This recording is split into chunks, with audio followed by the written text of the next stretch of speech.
بسم اللہ الرحمن الرحیم۔ السلام علیکم۔ رمضان کی طاق راتوں کا خاص عمل۔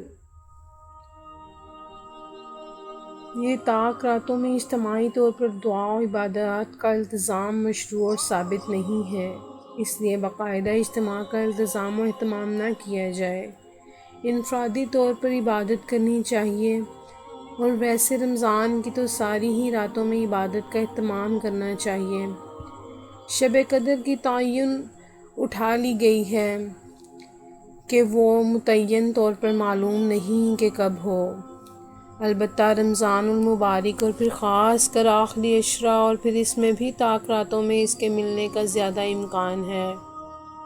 ام المومنین حضرت عائشہ رضی اللہ عنہا سے روایت ہے، حضور اکرم صلی اللہ علیہ وآلہ وسلم نے ارشاد فرمایا کہ لیلۃ القدر کو رمضان کے آخری عشرہ کی طاق راتوں میں تلاش کرو۔ طاق راتوں سے مراد 21، 23، 25، 27، 29 کی راتیں ہیں۔ اس لیے مسلمانوں کو چاہیے کہ وہ رمضان المبارک کے پورے مہینے میں راتوں کی عبادت کی کوشش کریں۔ اگر پوری رات مشکل ہو تو کچھ وقت ورنہ عشاء کی نماز جماعت سے پڑھ کر تراویح پڑھیں اور اس کے بعد 2-4 رکعت پڑھ کر سو جائے، یا سحری میں بیدار ہو کر 2-4 رکعت تہجد پڑھ لے اور پھر صبح فجر کی نماز جماعت سے پڑھ لے تو اسے انشاءاللہ شب قدر مل جائے گی۔ باقی شب قدر کے اعمال تو اس بارے میں حضرت عائشہ رضی اللہ عنہا نے حضور اکرم صلی اللہ علیہ وآلہ وسلم سے پوچھا کہ یا رسول اللہ، اگر مجھے شب قدر کا پتہ چل جائے تو کیا دعا مانگوں؟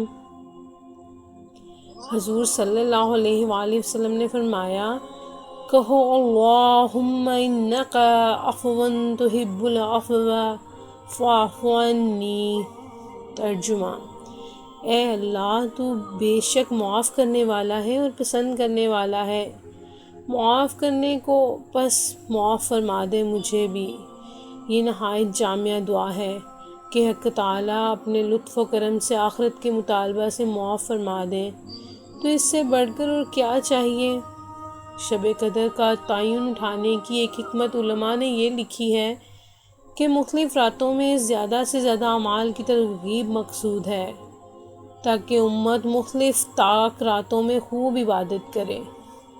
ایسا نہ ہو کہ صرف ایک رات میں مخصوص وقت مخصوص عبادت کر لے۔